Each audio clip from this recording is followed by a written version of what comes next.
कपड़ा साफ करते करते तो जिंदगी हो गई, वो कपड़ा साफ हुआ नहीं हुआ, कपड़े में कितने दाग लगे हैं उससे मतलब हमको नहीं रखना है।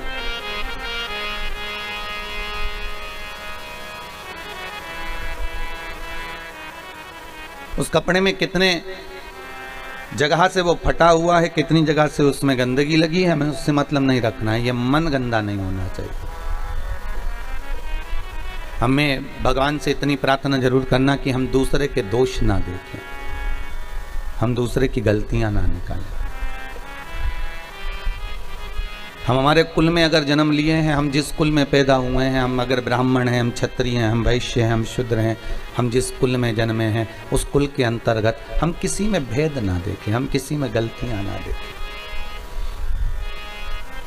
भगवान को नहीं आने का सबसे बड़ा कारण एक होता है कि हम दुनिया के लोगों में गलती बहुत देखते हैं। जब हमारी दूसरे में हम गलती देखेंगे मतलब ये पक्का है कि अपने भीतर भी कोई गलती होगी। भगवान कृष्ण ने दुर्योधन से कहा कि इस दुनिया का सबसे अच्छा व्यक्ति ढूंढ कर लिया, पूरे हस्तिनापुर में जो सबसे बेकार व्यक्ति हो, सबसे अच्छा व्यक्ति हो तो उसको लेकर आ। और युधिष्ठिर से कहा है पूरे हस्तिनापुर में, पूरे विश्व में जो सबसे बुरा व्यक्ति हो तो उसको छांट कर लेकर आ। तुम दोनों जाओ। दुर्योधन अच्छे व्यक्ति को ढूंढने जा रहा है और युधिष्ठिर बुरे व्यक्ति को ढूंढने के लिए जा रहा है।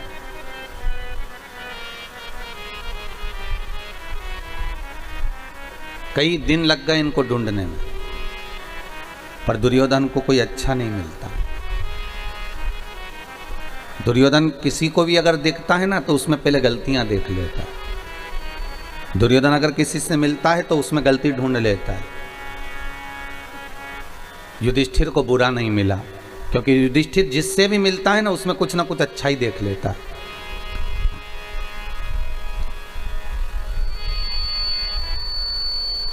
वो जिससे भी मिल रहा है उसमें कुछ ना कुछ अच्छा देख रहा है। भगवान कृष्ण ने पूछा क्यों दुर्योधन, तुम्हें कोई अच्छा व्यक्ति मिला? दुर्योधन बोला महाराज पूरी पृथ्वी पर कोई अच्छा नहीं है, सब बेकार, सब बेकार है, एक भी अच्छा नहीं है। और युधिष्ठिर से पूछा तुम्हें कोई बुरा मिला? युधिष्ठिर कहते हैं महाराज जी पूरी पृथ्वी पर देख लिया, किसमें बुराई है ही नहीं, सब में तो अच्छाई भरी हुई है, सब में अच्छाई भरी हुई है, कोई बुरा मिला ही नहीं है। अर्थात भगवान कृष्ण कहते हैं बस यही जीवन है। दुर्योधन को बुरा ही मिल रहा है, अच्छा कोई नहीं मिलता, क्योंकि उसके भीतर इतनी बुराई भरी हुई है, इतना कपट भरा हुआ है, इतना छल भरा हुआ है, इतनी बेईमानी भरी हुई है कि उसको सामने वाला व्यक्ति बुरा ही नजर आएगा।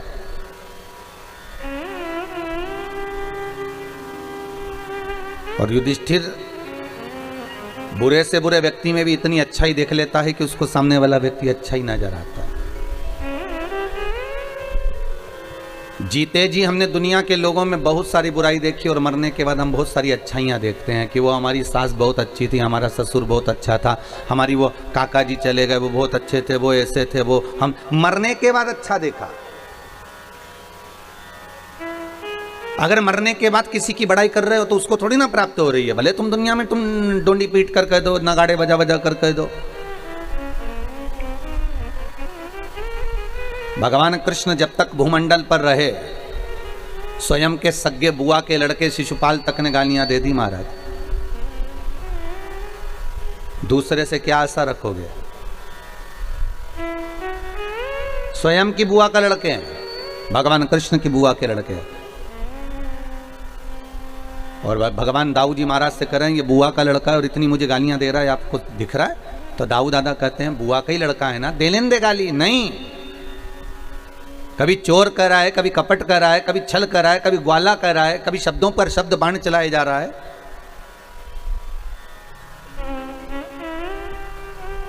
तू क्यों चिंता करता है कन्हैया, बोलने दे। कन्हैया कहते हैं नहीं, दुनिया में दूसरे अगर व्यक्ति कोई उंगली उठाए, दूसरा व्यक्ति अपशब्द कहे, दूसरा व्यक्ति ताने दे, दूसरा व्यक्ति गालियां दे, चल जाएगा, पर कोई अपना अपना ही है, जो अपनों से जुड़ा हुआ है वो अपना ही।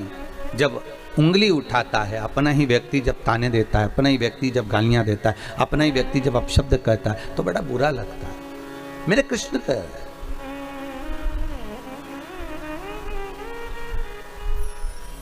कितना सुंदर लिखा है गर्ग संहिता के अंदर कि मत दो किसी को धन। गर्ग संहिता में लिखा है मत दो किसी को दौलत, मत दो किसी को प्रॉपर्टी, मत दो किसी को वैभव। गर्ग संहिता में लिखा है कि मत दो किसी को वस्त्र, मत दो किसी को आभूषण, मत दो किसी को दौलत, मत दो किसी को धन, मत दो किसी को वैभव। पर गर्ग संहिता कहती है कि आप कुछ मत देना। गर्ग संहिता कहती है पर मीठी वाणी जरूर देना, आप मत दीजिए।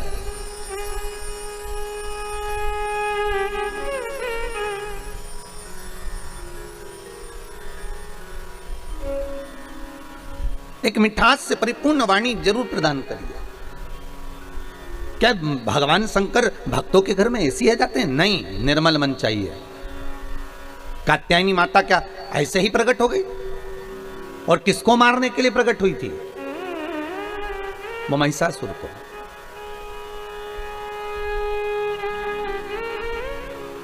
धनु राजा के दो पुत्र रंभ करम्ब,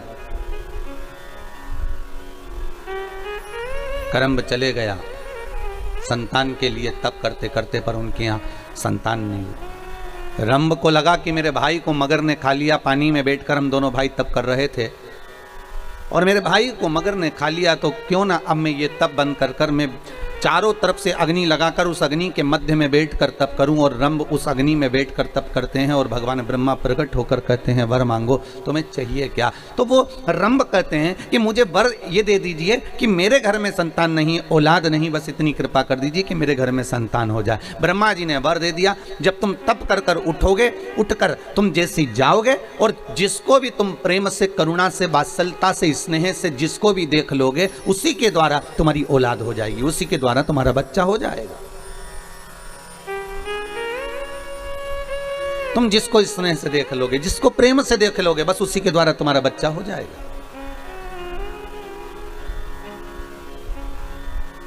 अच्छा, एक ये महिषासुर की कथा से एक सीखने को भी मिलता है। क्या कितना सुंदर ब्रह्मा जी ने वर दिया कि तुम किसी को भी प्रेम से देख लोगे, उससे तुम्हारी संतान हो जाएगी, उससे तुम्हारी औलाद हो जाएगी, उससे तुम्हारा बच्चा हो जाएगा। हो पर अगर समझने वाली बात हो तो कितना सुंदर है कि आप किसी को भी, एक गौ माता है, एक स्वान है, कुत्ता है, एक बिल्ली है, एक चूहा है, एक खरगोश है, हिरण है, किसी को भी आप जीव को भी एक प्रेम के हाथ से सहला कर देखना। गौ माता को एक बार हाथ रखकर देखना और प्रेम के हाथ से है।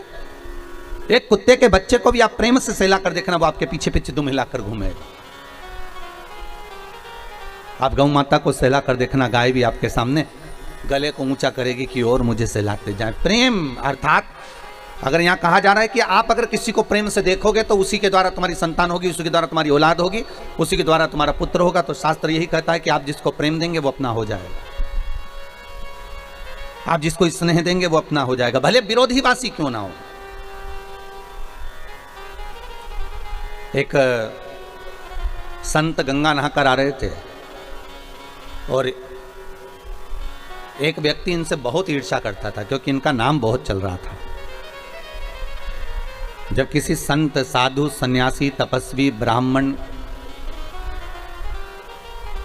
कोई कथाकार, कोई वक्ता, कोई ज्योतिषाचार्य, कोई श्रेष्ठ कर्मकांडी ब्राह्मण, कोई श्रेष्ठ विद्वज्जन, जब उसका खूब नाम चलने लगता है तो कुछ लोग ऐसे होते हैं जो उन पर उंगलियां उठाना प्रारंभ कर देते हैं। बेमतलब की फालतू बातों को ढूंढेंगे और उसको जगत में ले जाकर छोड़ेंगे कि कैसे ना कैसे इसके ऊपर गलत लांछन लगाया जाए। एक संत रोज गंगा नहाकर आते थे। इनका नाम सब दूर चल रहा था कि महाराज रोज गंगा नहाते हैं, गंगा जी का स्नान करते हैं, शिव जी की आराधना करते हैं, भगवान शंकर का गुणगान करते हैं, भगवान शंकर का अनुमोदन करते हैं। इनका नाम बहुत चला। अब इतना नाम चला, इतना नाम चला, तो इनसे जो जलने वाला था वो भी रोज मंदिर जाता था, वो भी रोज गुणगान गाता था, वो भी रोज स्मरण करता था, पर उसको कोई नाम नहीं चला, उसका कोई नाम का स्मरण नहीं हुआ, उसको कोई ने पूछा नहीं, उसका कोई स्मरण नहीं हो पाया, उसको लोगों ने ध्यान नहीं दिया, तो उसके मन में ईर्ष्या भरा गई। अब ईर्ष्या भरा गई तो वो पेड़ पर चढ़कर बैठ गया और खूब सारा पान खा के बैठा। अब संत जैसे गंगा नहा कर आए तो इसने ऊपर से थूक दिया संत पर। अब संत पर थूका तो संत बेचारे वापस गंगा नहाने चले गए। ये वापस आए नहा के, फिर इसने थूक दिया, फिर वो गंगा नहाने चले गए, फिर इसने थूक दिया, फिर वो गंगा नहाने चले गए। दूसरा कोई रास्ता नहीं था कि संत वहां से निकल जाए, रास्ता भी वही था, क्योंकि दूसरे रास्ते से स्त्रियां गंगा नहाने आती थी तो संत वहां जाते ही नहीं थे। संत जब जब निकलते ये पेड़ पर बैठा बैठा थूकता रहता। संत ने इसको झांका तक नहीं, देखा तक नहीं, क्योंकि ये थूकने वाले को क्या देखें, इसको देखकर करना क्या, इसको नहीं देखें। वो बार बार थूक रहा है, वो बार बार स्नान कर रहे हैं। आए, अब की बार जब वापिस आए तो जो ऊपर बैठकर थूक रहा था उसके मुख में पान का पीक थूक सब समाप्त हो गया था। आकर चरण पकड़ लिए, गुरुदेव मैंने इतनी बार आपको थूका पर आपके मुख से कोई शब्द नहीं निकला। गुरुजी बोले तू मेरे पाँव मत पकड़, आज मुझे एक मौका दे दे कि मैं तेरे चरण पकड़ लूं। गुरुदेव आप मेरे चरण, मैंने आप पर थूका है, मैंने आप पर अपशब्द कहे हैं, मैंने थूका है आप पर और आप मेरे पांव पड़ना चाहते हैं। गुरुजी बोले, संत बोले भाई देख, रोज गंगा की एक डुबकी लगाकर चले जाता था, पर आज तेरी ऐसी करुणा हो गई, कृपा हो गई कि 108 बार डुबकी लग गई। तेरी कृपा हुई, ये दूसरा कोई नहीं कर सकता। तू थूकता रहा, मैं गंगा नहाता रहा, रोज एक गंगा की डुबकी लगाता था, आज 108 बार डुबकी लग गई, ये तेरी कृपा ही तो है। उसकी आंख में आंसू भर गए कि संत संत होता है, साधु साधु होता है, सन्यासी सन्यासी होता है, तपस्वी तपस्वी होता है, विद्वान विद्वान होता है।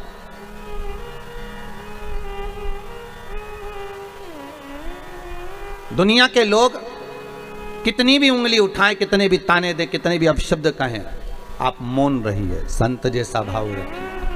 आपकी निर्मल चादर, निर्मल भीतर से निर्मलता का भाव होना चाहिए, भाव शुद्ध होगा, भगवान मिल जाएगा, मिलेगा। रंभ को वर मिल गया कि तुम जिसको प्रेम से देख लोगे उसी के द्वारा तुम्हें संतान हो जाएगी, बस प्रेम।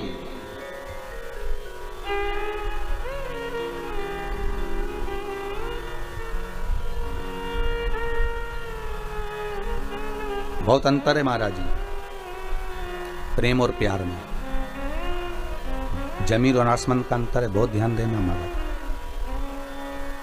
प्यार दिखावे का होता है, प्यार में खून और खच्चर होता है, प्यार में एक दूसरे को मारने के लिए तैयार हो जाते हैं, प्यार में बर्बाद होने को तैयार हो जाते हैं। पर प्रेम में ना खून खच्चर होता है, प्रेम में ना अपशब्द निकलता है, प्रेम में ना ताने दिए जाते हैं। प्रेम केवल एक स्नेह का होता है, जैसे एक माता पिता का बच्चे से हो, एक करुणता का रहता है। जैसे राधा जी ने भगवान कृष्ण से पूछ लिया था कि ये बताओ ठाकुर, हे कृष्ण मैं कहां कहां पर हूं, बोलो। भगवान कृष्ण कहते हैं राधा तू मेरे नस नस में, राधा तू मेरे रोम रोम में, राधा तू मेरी धड़कनों में, राधा तू मेरे नयनों में, राधा तू मेरी जिह्वा में, राधा तू मेरी श्रवणता में, राधा तू मेरी रोमावली में, राधा तू मेरी धड़कनों में, राधा तू मेरी नस नस में है। हर जगह पर राधा है। तो राधा कहती है कृष्ण अब ये बता दो कि मैं कहां पर नहीं हूं। भगवान कृष्ण कहते हैं राधा तू मेरी किस्मत में नहीं है, तू मेरे भाग्य में नहीं है। 16,108 रानियों के साथ में भगवान की शादी हुई, पर राधा के साथ कहीं पटरानियों में, रानियों में 108 पटरानियों में, 16,108 रानियों में राधा जी का नाम नहीं आता। महाराज तू मेरे भाग्य में नहीं है। प्रेम यही होता है, प्रेम में त्याग होता है, प्रेम में करुणा होती है। पर दुनिया के लोग प्यार और प्रेम को एक कर दिए, कहीं कह दिया हम तो प्रेम, इसको प्रेम नहीं कर सकते कि 2 दिन का हुआ और फिर आखिरी में तलाक हो गया। प्रेम कर कर, प्यार कर कर, स्नेह कर कर आपने शादी तो कर ली कि हम तो एक दूसरे को चाहते हैं, हम एक दूसरे को स्नेह करते हैं। शादी करने के 4 साल, 3 साल, 2 साल, 2.5 साल, 1.5 साल में अदालत में पहुंच गए और मालूम पड़े फिर तलाक हो गया। इसको प्यार नहीं कर सकते, इसको प्रेम नहीं कर सकते, इसको केवल साधारण सी भाषा में स्नेह प्यार कहा होगा। पर प्रेम की परिभाषा क्या होती है, प्रेम का परिभाषा का अंश क्या होता है, वो केवल एक होता है। प्रेम में ना अपशब्द होते हैं, ना ताने होते हैं, ना गालियां होती हैं। अगर हम भगवान से प्रेम करें हैं और भगवान ने अगर हमारा बुरा भी कर दिया है तो हम उसमें भगवान को दोष नहीं देते, हम अपने भाग्य को दोष देते हैं। यही प्रेम कहलाता है, इसी को प्रेम कहते हैं। उसमें हमने भगवान को दोष नहीं दिया है। गलती हमारी होगी, हो सकता है हमको कुछ सहन करना पड़ेगा, हो सकता है हमारे ऊपर कोई बात होगी इसलिए भगवान ने अच्छा ना किया, वो प्रेम।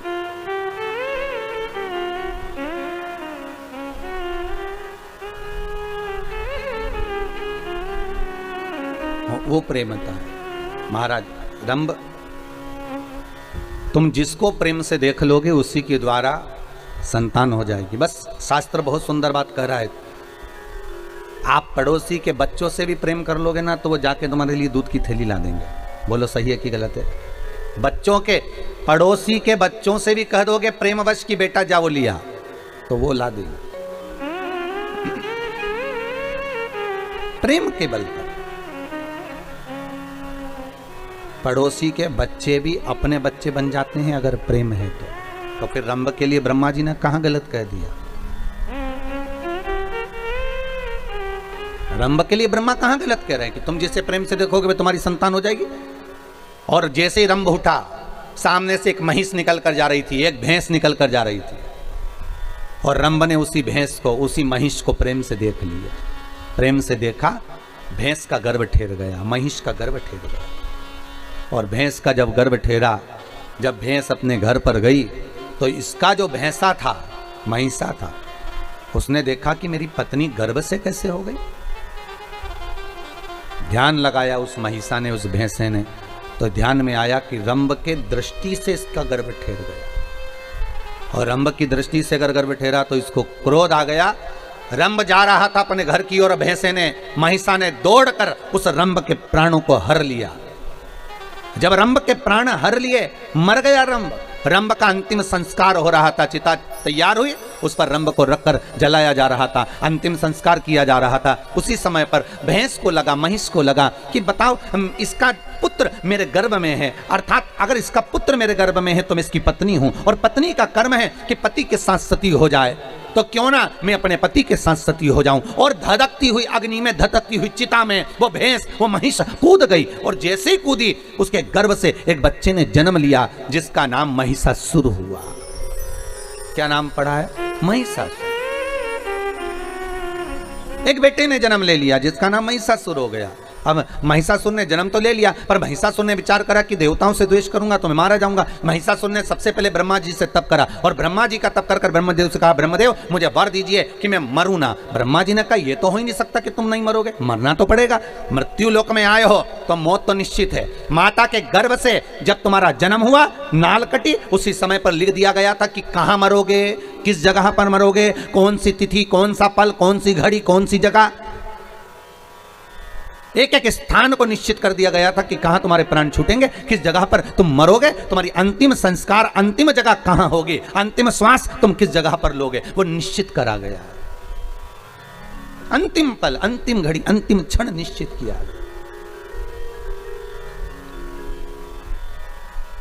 इसलिए शायद कबीरदास जी कहते हैं, गुरु की करनी गुरु भरेगा, चेला की करनी चेला उड़ जाएगा हंस अकेला। जिसके कर्म का भोग जिसको भोगना।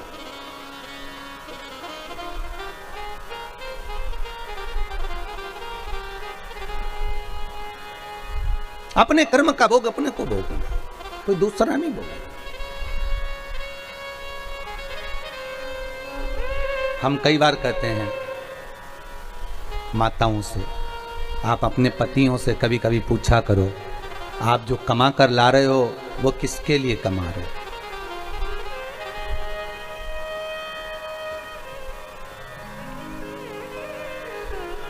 कभी कभी पूछ लिया करो, कुछ बिगड़ेगा नहीं। और पति बोले कि तुम्हारे लिए कमा रहे हैं, बच्चों के लिए कमा रहे हैं, तो पत्नी का फर्ज है कि पति से कह दे कि कमाओ, मना नहीं है, पर थोड़ा थोड़ा सत्कर्म भी करते जाओ। अभी इतनी भयंकर कोरोना महामारी चल रही है, कहीं बन सके तो थोड़ा पुण्यपन भी कर लें, थोड़ा सत्कर्म कर लें, थोड़ा धर्म कर लें। वावारी दुनिया मतलब की दुनिया में किसी का कोई नहीं, सुख के साथी हजारों हैं, जब दुख पड़ा तब कोई नहीं। जब दुख की घड़ी आती है, सबसे पहले जो अपने होते हैं ना, वो छोड़कर भाग जाते हैं। अरे दूसरी जगह भी जान दो, तुम तो यहीं से सीख लो। जब गाड़ी का एक्सीडेंट होता है ना, तो सबसे पहले कौन भागता है? बोलो, जम के बोलो जरा, अरे जम के तो बोलो। कौन भागेगा? ड्राइवर जो गाड़ी चला रहा था, पूरी गाड़ी का टार में जिसके ऊपर था, जो गाड़ी को साथ कर चल रहा था। तुम दूसरी जगह तो जाओ बाद में, पहले यहीं देख लो अपन जिस गाड़ी में सफर कर रहे हैं। अगर भागेगा तो सबसे पहले ड्राइवर भागेगा। ट्रक का एक्सीडेंट होगा तो सबसे पहले ड्राइवर भागेगा। भले कंडक्टर जो बैठा है उसमें बेचारा, क्लीनर जो बैठा हो बेचारा, वो भले मरे, परंतु वो तो बच गया। उसी तरह जब दुख की घड़ी रहती है, सुख की घड़ी में तो आपके दूसरे भी अपने हो जाते हैं। आप उनके पहचानते हो? हमारे काका जी का बुआ का लड़के का लड़का उन्हीं के यहाँ भी आया है। अगर पैसे वाला होगा तो ऐसे परिचय निकाला जाएगा, अगर धनपति होगा तो परिचय निकालने में देरी नहीं लगेगी, और कहीं का गरीब होगा तो कोई परिचय नहीं निकालेगा। अरे भैया कौन परिचय? तो यहाँ क्या उसके काका बुआ फूफा कोई नहीं थे? पर होंगे। पर सुख के समय पर सब साथ हैं, पर दुख के समय पर कोई साथ नहीं। और मेरा निवेदन रहा है, आज फिर कहता हूँ, उस दुख की घड़ी में हो चाहे सुख की घड़ी में हो, मेरा निवेदन है उस भोलेनाथ को भूलना मती। शंकर आएगा, तुम्हारा सारा कार्य कर कर वही जाएगा। माता के स्तनों में जब वो दूध दे सकता है पेट भरने के लिए, बच्चों के लिए, तो मरने के समय पर भी अगर कोई वचन निभाने वाला होगा तो वो परमात्मा ही होगा, दूसरा कोई नहीं आने वाला। आएगा तो वही आएगा, कोई दूसरा नहीं।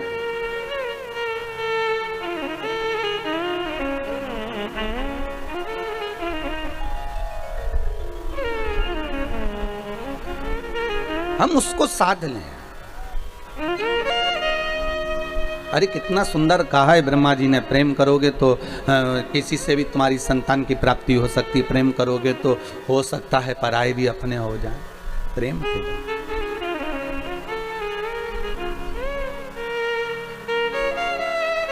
हो सकता है, प्रेम के बल पर। और जब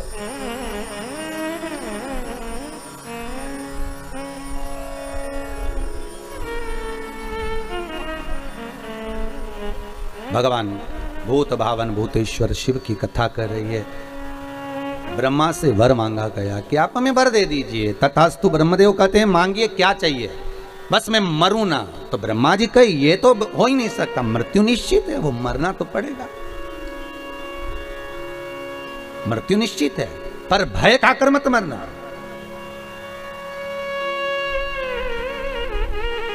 द्रौपदी सबसे ज्यादा कब रोई थी?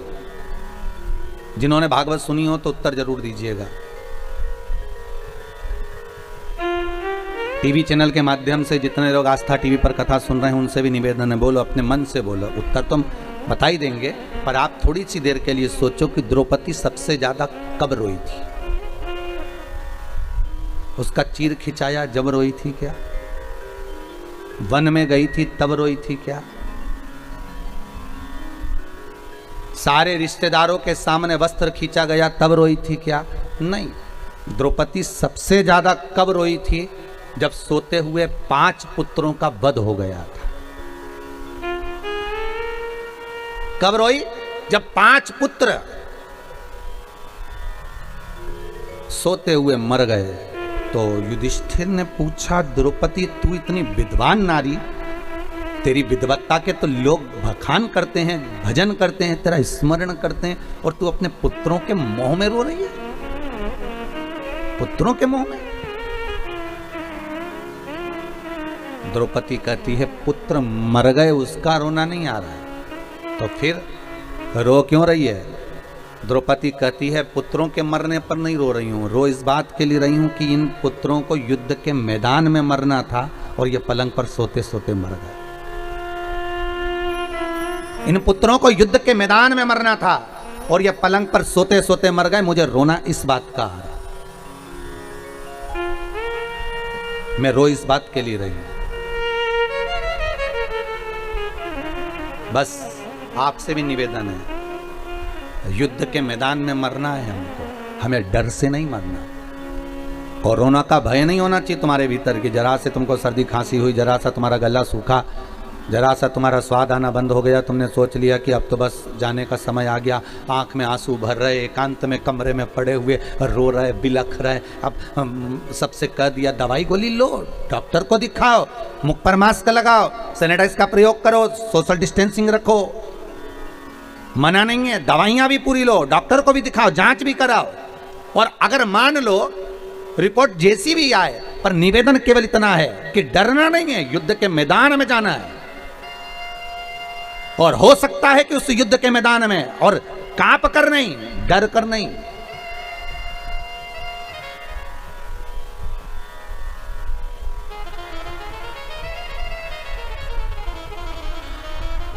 भय से नहीं जाना। होगा वही जो मंजूर है भोले होगा, जो मेरे शंकर के हाथ में होगा वही होगा। आप कितना भी, बस आप तो ये भाव रखो कि भगवान शिव आपके सम्मुख में आ जाए और शंकर का मैं गुणगान कर लूं, शंकर का मैं स्मरण कर लूं,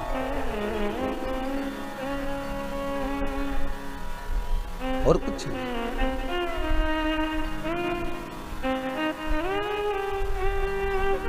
और जब शंकर का गुणगान भगवान ब्रह्मा जी कर रहे हैं, अरे महिषासुर मृत्यु निश्चित है, आएगी जरूर, तो महिषासुर ने भी कह दिया अगर मृत्यु निश्चित और आप कह रहे हो कि आएगी जरूर तो फिर मुझे वर दीजिए, मांग तुझे क्या चाहिए। मरूं तो स्त्री के हाथ से मरूं, स्त्री के हाथ से। ब्रह्मा जी हंस दिए, मुस्कुरा दिए। जब कोई ऐसा वर मांगते हैं ना तो ब्रह्मा बड़े हंसते हैं। ब्रह्मा जी को हंसी इस बात की आती है कि 3 तारा से मरे हुए व्यक्ति को तो वैसे ही स्वर्ग नहीं है, ठीक है।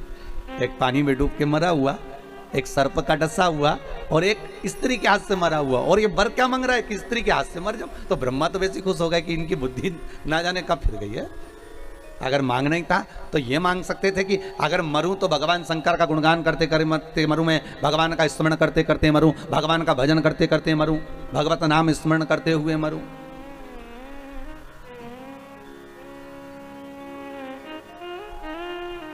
अरे कई लोग कहते हैं महाराज जी हम बड़े परेशान हो गए, संसार से हम तो उब गए महाराज, अब तो हमने सोच लिया कि हम तो मर जाएंगे। तो हम उनसे कहते हैं मरो, पर थोड़ा सा फैशन चेंज करो।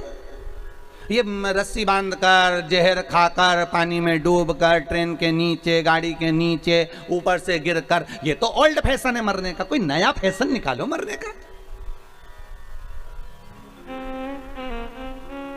मरो मरो सब कोई कहे, मर के देखे कोई, मरो तो ऐसा मरो कि फिर संसार में जन्म ना हो। इसलिए अगर मरना ही है और तुमने प्लानिंग कर ली कि मुझे मरना है, मैं तो संसार से उब गया, मैं तो। और एक बात हमेशा याद रखो, नौकरी करने वाला व्यक्ति, ड्यूटी करने वाला व्यक्ति अगर अपनी ड्यूटी से मुंह चुरा कर भाग जाता है तो उसको दूसरे दिन ज्यादा ड्यूटी करना पड़ती है। उसी तरह तुम अगर संसार से उब कर परेशान होकर मर भी जाओगे ना तो तुम्हें वापिस जन्म लेकर फिर ड्यूटी करना पड़ेगी, फिर भोगना पड़ेगा।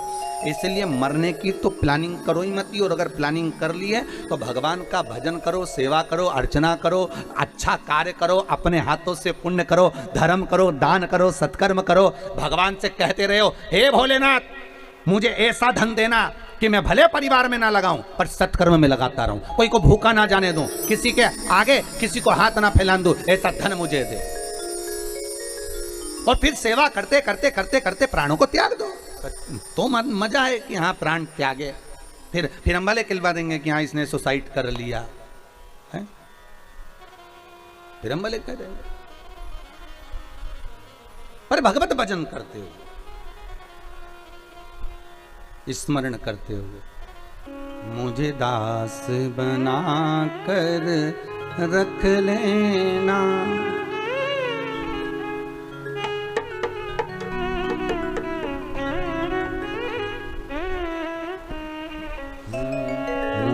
मुझे दास बना कर रख लेना भोलेनाथ तुम अपने चरणों। मुझे दास बना कर रख लेना भोलेनाथ तुम अपने चरणों में। मुझे दास बना कर रख लेना भोलेनाथ तुम अपने चरणों में। मुझे दास बना कर रख लेना भोलेनाथ तुम अपने चरणों में। भोलेनाथ तुम अपने चरणों में। भोलेनाथ तुम अपने चरणों में। शंभुनाथ तुम अपने चरणों में। शंभुनाथ तुम अपने चरणों में। मुझे दास बना कर रख लेना भोलेनाथ तुम अपने चरणों में। मुझे दास बना कर रख लेना भोलेनाथ तुम अपने चरणों में। आओ हे करुणा सागर, हे कृपाला, हे दयालु, हे दाता।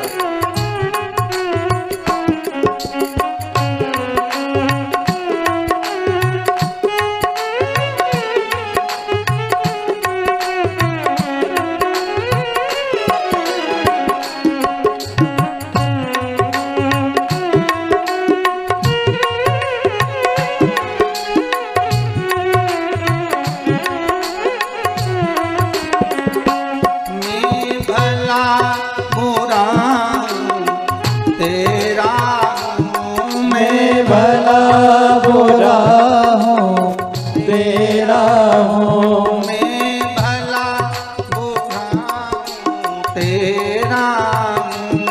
मैं भला बुरा हूँ तेरा हूँ। तेरे दर पर डाला तेरा हूँ। तेरे दर पर डाला मेरा हूँ। ओ तेरे दर पर डाला तेरा हूँ। तेरे दर पर डाला मेरा हूँ।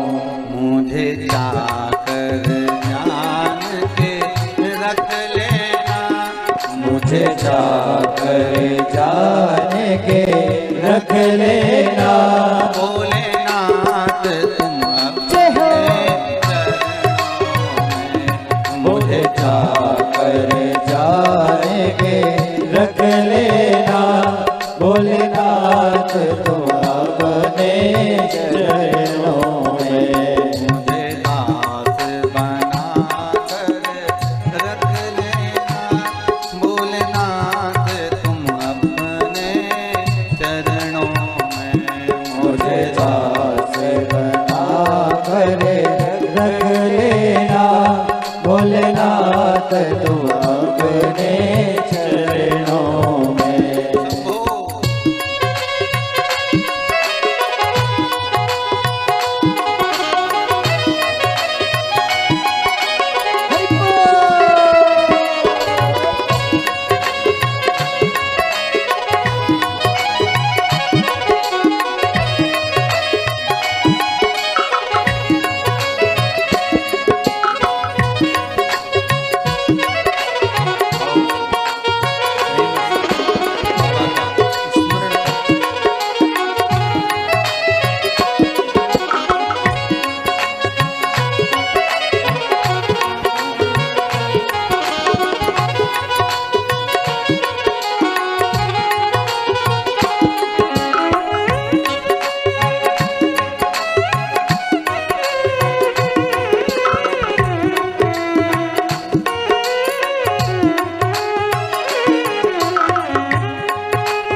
अधम से अधम को तारा है, उसमें भी नाम हमारा है, उसमें भी नाम हमारा है, उसमें भी नाम हमारा है, उसमें भी नाम हमारा है।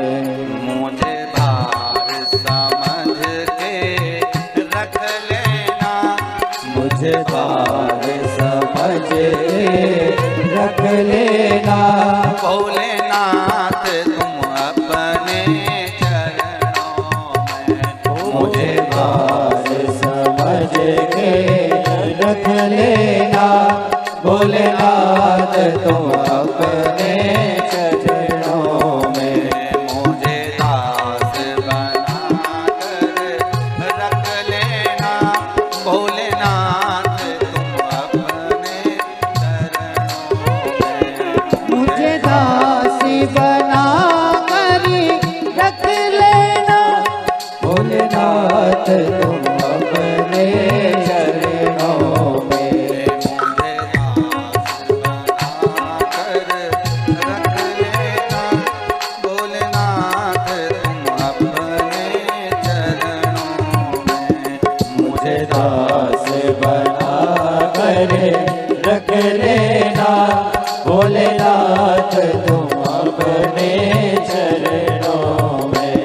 शंभुनाथ तुम अपने चरणों में, शंभुनाथ तुम अपने चरणों में। करुणा सागर करुणा करने वाले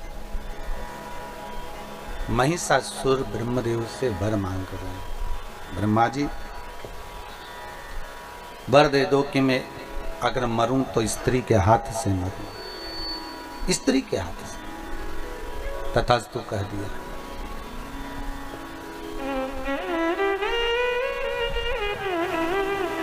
ठीक है,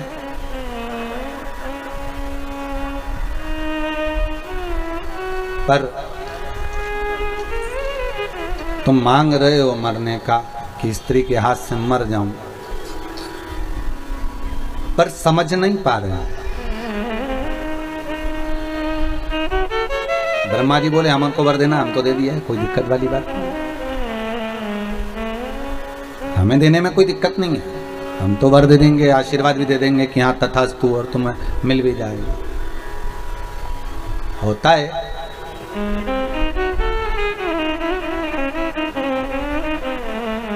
हमारा निवेदन पहले भी रहा, आज फिर कहते हैं, बेटे को कभी भी अपने माँ बाप से मांगना नहीं चाहिए। कब? जब कमाने लग जाओ, नहीं कमाओ जब तक आप अपने माँ बाप से मांग लोगे चल जाएगा, बट तुम जब कमाने के लायक हो जाओ, शरीर ऐसा हो गया कि तुम कमा सकते हो, नौकरी सर्विस धंधा पानी जो कर सकते हो कर सकते हो, फिर नहीं मांगना माँ बाप से। फिर प्रॉपर्टी जमीन जायदाद वो किसको दे रहे हैं ये उनके ऊपर, तुम्हारी मर्जी पड़े जिसको दो।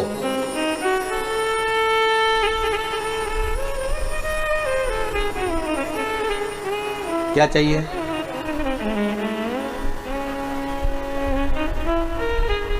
एक माँ के दो बेटे, दोनों बेटे अपनी माँ से कहते हैं माँ, हाँ बेटा क्या है बोलो, तो माँ बस आपसे कुछ बात करना है, कर लो, क्या कहना है वो बोलिए।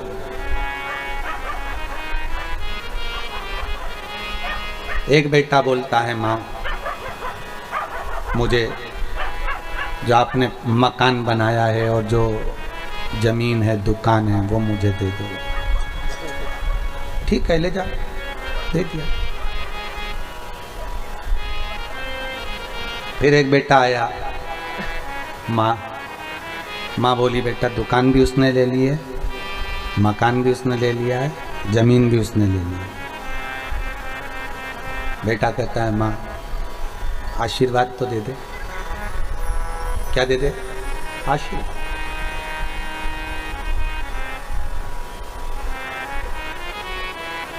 और तू मेरे साथ चल। माँ कहती है उसने जब जमीन ली, मकान लिया, दुकान ली, तब मैंने कह दिया था कि ये सब मेरा है, मेरे जीते जी मेरा रहेगा, मरने के बाद तेरा रहेगा। इसलिए पिता के प्राण भी उसी मकान में छूटे हैं, इसलिए मैं उसी मकान में रहना चाहती हूँ। मैं तेरे साथ नहीं जाऊँगी, मैं उसी के साथ हूँ। ठीक है माँ, आशीर्वाद तो दोगी, क्यों नहीं। तुझे कुछ नहीं मिला, पर ईमानदारी से कहती हूँ मेरी जिंदगी का जितना मैंने पुण्य करा होगा, जितने मैंने व्रत करे होंगे, जितना उपवास करा होगा, उसका भाग मैं तुझे दे देती हूँ, आशीर्वाद देती हूँ। परिवार में झगड़ा हो गया, अभी तक साथ थे, अब वो भाई जिसके पास कुछ नहीं था वो निकल गया। माँ आँख से आंसू बहाती है, मैं तुझे कुछ नहीं दे पाई। कुछ मत नहीं माँ, पैदा तो किया है ना तूने, दूध तो पिलाया है ना तूने, परवरिश तो तूने करी है ना माँ, कोई चिंता नहीं। बेटा चला गया, किसी के यहाँ नौकरी करी, होटल पर बर्तन मांजे, फिर धीरे धीरे धीरे धीरे कार्य करते करते करते करते आज सेठ जी से कहा, सेठ जी मेरे घर में बर्तन नहीं है, आपके इतने सारे बर्तन मांजता हूँ, क्या एक गिलास मुझे पानी पीने के लिए दे दोगे। हाँ ले जा। सेठ जी भी दयालु था, उसने कहा एक गिलास से क्या होगा, 2-3 गिलास ले जा, थोड़े से बर्तन अंदर काले काले से पड़े हैं, वो किसी काम नहीं आ रहे होटल में, उसमें से उठा कर ले जा, लेके आ मेरे पास दे देता हूँ। सेठ जी ने थोड़े बर्तन दे दिए, ले गया। धीरे धीरे धीरे सेठ जी ने अपने मित्र से कहा, अरे बहुत अच्छा लड़का है, 2 साल हो गए मेरे पास काम करते करते, कभी इसके मुंह से आवाज नहीं निकलती, बर्तन भी नहीं थे, मैंने दे दिए। अच्छा मेरे पास में कपड़े रखे हैं, दे दूं क्या लाकर। दे दे दे दे, कपड़े दे दे। फिर उसने दोस्त ने कहा एक काम कर, अब ये बर्तन मांजता रहता है, एक काम कर मेरे यहाँ पर भेज दे इसको, मेरी कंपनी में चौकीदार बना देता हूँ, वॉचमैन बना दिया। वॉचमैन से फिर एक दिन सेठ जी का लड़का बीमार पड़ गया, कोई कहा नहीं, इसको गाड़ी चलाना आती थी, ये गाड़ी लेकर भागा, इसको सेठ जी के लड़के को ठीक कराया, सेठ जी के लड़के ने इसको ड्राइवर बना लिया। ड्राइवर से छूटा, समय आया, सेठ जी के लड़के ने कहा इतना अच्छा ईमानदार कहीं मिलेगा, इसको पार्टनर बना। पार्टनर बनाते बनाते एक दिन सेठ जी के लड़के का एक्सीडेंट हो गया, मर गया, सेठ जी ने इसको अपना पुत्र बना लिया, 22 फैक्ट्रियों का मालिक बन गया। वो जिसको प्रॉपर्टी दी थी उसके लड़के ऐसे नालायक निकल गए कि एक दिन शेयर मार्केट खेलने के लिए दोस्तों के साथ बैठ गए, डब्बे में सब गोल करिया, और मालूम पड़े जो मकान था वो भी गिरवे रखा गया, जमीन थी वो भी गिरवे रखा गई, दुकान थी वो भी गिरवे रखा गई, और एक दिन सारा बर्बाद कर दिया। अब लोगों से पैसे उधार मांग मांग कर घर चल रहा है। माँ अपने प्राण त्याग कर जा चुकी थी, भाई अपनी जगह था, वो अपनी जगह था। ईमानदारी से बोलो, दौलत काम आई कि आशीर्वाद काम आया? आशीर्वाद काम आया। भगवान के दरवाजे पर जाकर कभी मत कहना कि मुझे 1 लाख दो, कि 5 लाख दो, कि 10 लाख दो, कि 10 करोड़ दो, कि 20 करोड़ दो। भगवान के चरणों में जाकर कभी मत कहना कि मुझे इतनी संपदा देना। भगवान ना जाने तुम्हारे लिए कितना सोच कर रखा होगा,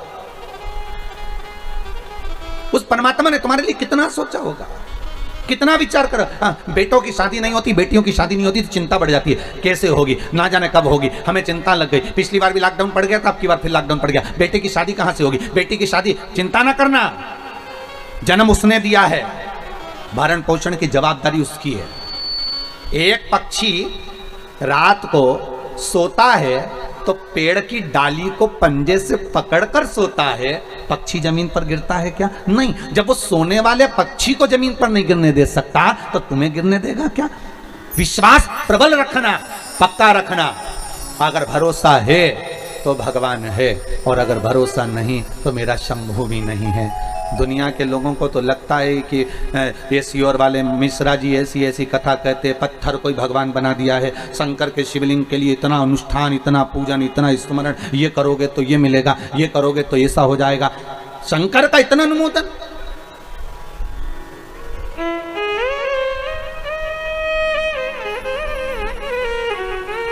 कई कई लोगों को तो ये बात भी बुरी लगने लगी कि भाई इतना शंकर की पूजन करा रहे हैं और देवताओं को, हमारा नाम तो चल ही नहीं रहा, हमारा तो पूजन हो ही नहीं रहा, हमारा तो स्मरण, हमारा तो कहीं नाम ही खत्म होते जा रहा है। तो कई लोगों को वो भी टेंशन है कि शंकर का उपासना, शिव का ही भजन, शंकर का अनुमोदन, शिव की करुणा, शंकर का अनुमोदन, शिव का भजन, बस यही है। एक कुएं को अच्छे से खोद लो, उसमें 50 फीट पर पानी निकल जाएगा। एक जगह पर भगवान की भक्ति का धारण कर लो, भगवान मिल जाएगा। दुनिया फिर ताने दे, अपशब्द कहे, गालियां दे तो आग लगे बस्ती में, अपन रहो मस्ती में, क्या किसको रोइए चादर तान के सोइए, कहे तो।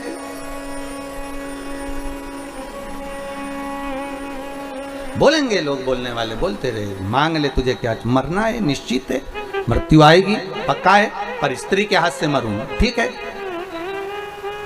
वही समय आ गया, आया समय।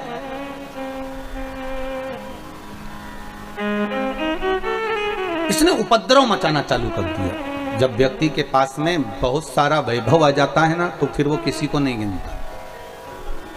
एक निवेदन रहा है, फिर करते हैं, घर में अगर धन आ जाए ना, नाव में अगर छेद हो गया, पानी भराने लगा, तो दोनों हाथों से उलिचकर पानी को बाहर फेंकते रहना, नहीं तो नाव उसी पानी के बोझ से डूब जाएगी। उसी तरह घर में अगर पैसा आने लगे, भगवान अगर धन देने लगे, तो दोनों हाथों से दान करते रहो, पुण्य करते रहो, शिव महापुराण की कथा करवाते रहो, सत्संग कराते रहो, दुनिया का कल्याण करते रहो, तो नाव चलती रहेगी। नहीं तो एक दिन यही पानी प्रवेश कर कर उस नाव को डुबो देगा। कहीं पत्नी की दृष्टि में आ जाएगा कि इतना पैसा आ रहा है, बच्चों की दृष्टि में आ जाएगा इतना धन आ रहा है, भाई बंधु की दृष्टि में आ जाएगा इतना पैसा आ रहा है, एक दिन सब लेकर डूब जाएंगे और वो धन का कोई उपयोग नहीं हो पाएगा। हाथ में अगर भगवान धन दे तो उसका सत्कर्म करो, शिव महापुराण की कथा करवा लो, भगवत स्मरण कर लो, नाम जाप कर लो, ब्राह्मण जन गुरुजन भूखे को भोजन करा लो,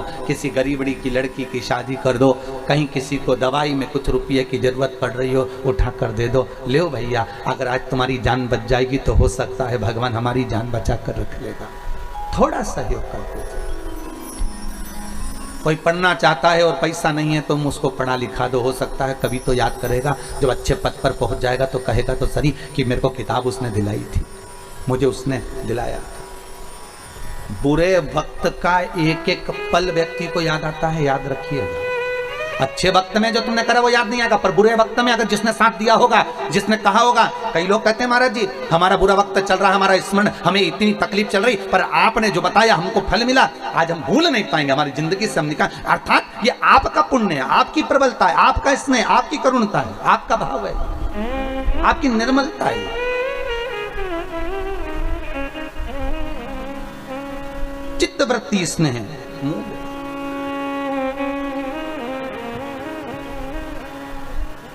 और आया समय, मृत्यु थी, स्त्री के हाथ से मरना था। एक कत नामक ऋषि हुआ, क्या नाम था? कत।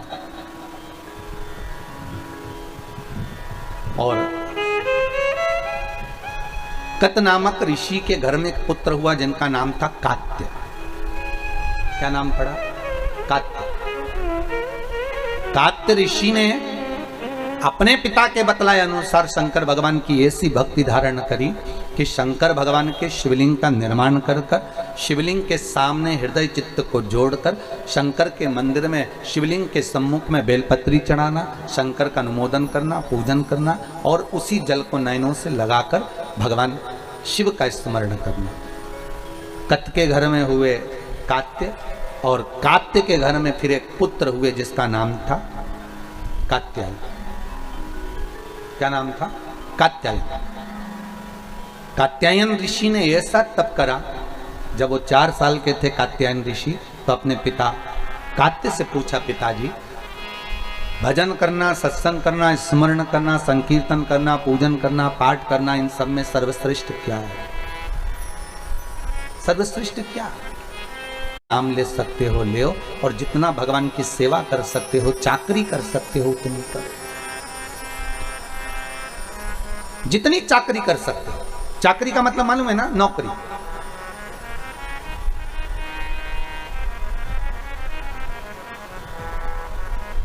भगवान के मंदिर में भी अगर आप जा रहे हो तो ये भाव रखकर जाना कि हम सेठ जी के घर में नौकरी करने जा रहे हैं, थोड़ा झाड़ू लगा दिया, पोछा लगा दिया।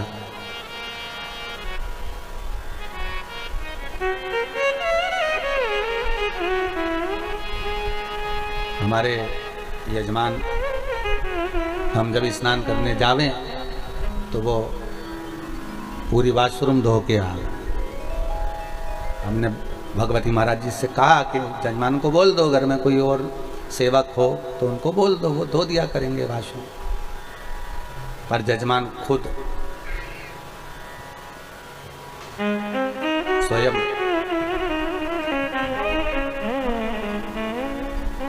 हम भगवती महाराज को यही बोले, जिनके घर में मुंबई में नौकर लगे होंगे,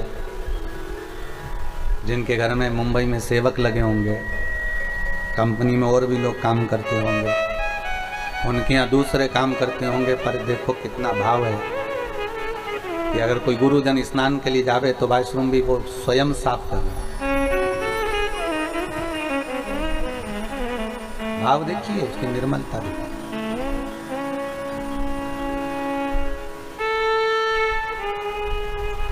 निर्मल भाव। चाकरी कर लो। पहले भी कथा में काज फिर कहते हैं, जिस मंदिर में कोई ना जाए उस मंदिर में तुम जाओ, जिस मंदिर में लोग पानी ना चढ़ाएं उस मंदिर में तुम चढ़ाओ, जिस मंदिर में लोग झाड़ू ना लगाएं उस मंदिर में तुम लगाओ, जिस मंदिर में लोग पोछा ना लगाएं उस मंदिर में तुम लगाओ। शंकर के मंदिर में जहाँ कोई ना जाए वहाँ एकांत में जाकर तुम बैठ जाओ। मंदिर को साफ करो, धो पोछो, शिव जी का श्रृंगार कर दो, घर से चंदन ले जाकर लेपन कर दो, कहीं की पत्ती वत्ती तोड़कर बाबा का श्रृंगार कर दो, थोड़ा एकांत में बैठकर शंकर जी से बात कर लो। 1 महीना कर कर देखना, फिर कह देना किसी और वाला महाराज झूठा है, उसकी वाणी झूठी है। जिस मंदिर में कोई नहीं जाता हो, जिस मंदिर में कोई पहुंचता नहीं हो, ऐसे शंकर के मंदिर में तुम जाकर झाड़ू लगाकर, पानी डालकर, साफ कर कर, शिव जी का श्रृंगार, पार्वती का श्रृंगार, गणेश जी का श्रृंगार, कार्तिकेय का श्रृंगार, बढ़िया मल कर स्नान कर कर। तुम्हारे पास में कुछ भी नहीं है, मत चढ़ाओ, पेड़ पौधों की पत्तियां तोड़कर चढ़ा दो। घर से थोड़ा सा चंदन ले जाओ, उसको घिस कर, भले गोपी चंदन हो, सादा चंदन हो, लाल चंदन हो, पीला चंदन हो, जो हो वो भगवान को लगा दो। श्रृंगार कर कर थोड़ी देर बन सके तो अगरबत्ती, धूप बत्ती, दिया जो हो लगाओ, नहीं हो तो बाबा का श्रृंगार करके थोड़ी देर जहाँ तुमने झाड़ू पोछा लगाया, बाबा का श्रृंगार करा। भले उस मंदिर में कोई नहीं जाता, भले उस मंदिर के अंदर कोई प्रवेश नहीं करता, पर तुम एकांत में बैठकर उससे थोड़ा सा स्नेह करने का प्रयास करिएगा। 1 महीना कर कर देखना, उसकी नौकरी तनख्वाह वो देना चालू करेगा। कितनी तनख्वाह देता है वो जानेगा। तो नौकरी कर तो सही। किसी के यहाँ पर जाकर 1 महीना नौकरी करोगे तो तनख्वाह देगा कि नहीं देगा? अरे बोलो तो सही, थोड़ी बहुत तो देगा रे। 5,000 रुपये महीना नहीं देगा तो 3,000 देगा, 3,000 नहीं देगा तो 1,500 देगा, 1,500 नहीं देगा तो 1,000 देगा, पर देगा तो सही। जब दुनिया के लोगों की नौकरी करते हो तो 2-5 हजार रुपए मिल जाते हैं, तो तुम कोई साधारण जगह की नौकरी कर रहे हो क्या? कोई तुमसे पूछे कहाँ चली जाता है, 1 महीने से पता ठिकाने नहीं, तेरी नौकरी लग गई क्या? हाँ, नौकरी लग गई। वो तो भला है, वो सीओर वाले महाराज का उसी ने लगवाई है, अच्छी कंपनी मिल गई। अच्छा, कितने लोग काम कर रहे हैं उसकी फैक्ट्री में? अरे पूछो ही मत रे, कितने। अच्छा, काम क्या है? बस काम ही नहीं बता सकते, तो काम है क्या वहां पर? तो बस काम नहीं बता सकते, चले जाओ। कितनी बजे से कितनी बजे तक, ये क्या टाइम भी निश्चित नहीं है, बस वहां तो पहुंच जाओ। लगाई बुआरी, बैठ गए, बाबा से 2 मिनट बाद चर्चा कर।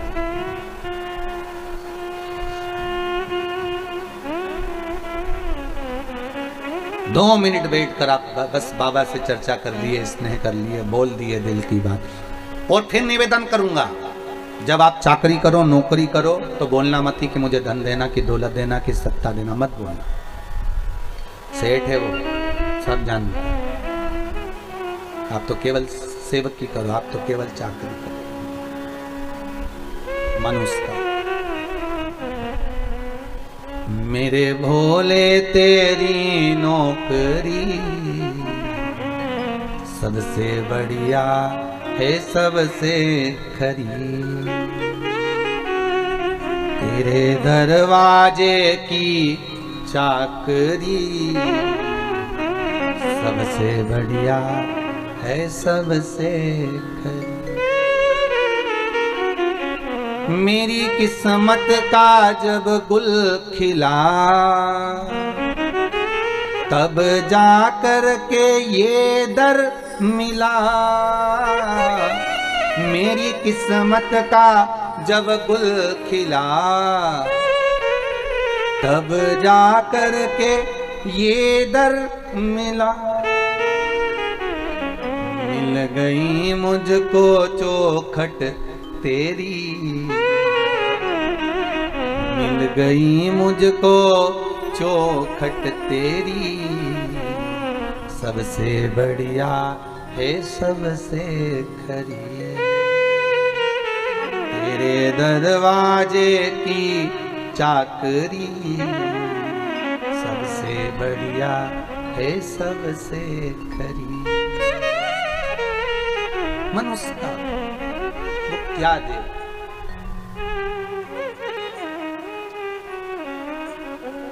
राजा मणिरत्न को देखो, कभी शंकर जी के मंदिर में नहीं गया, दरवाजे से निकल कर जाता था और हर हर महादेव बोलकर जाता था। क्या बोलकर जाता था? हर हर महादेव। राजा मणिरत्न दरवाजे पर से निकलकर मंदिर के अंदर नहीं जाता। तो रानी ने पूछा तो मंदिर के अंदर क्यों नहीं जाते? तो मणिरत्न ने कहा अगर अंदर जाऊंगा तो पंडित जी सेवा कर रहे होंगे। सेवा कर रहे होंगे तो क्या हुआ?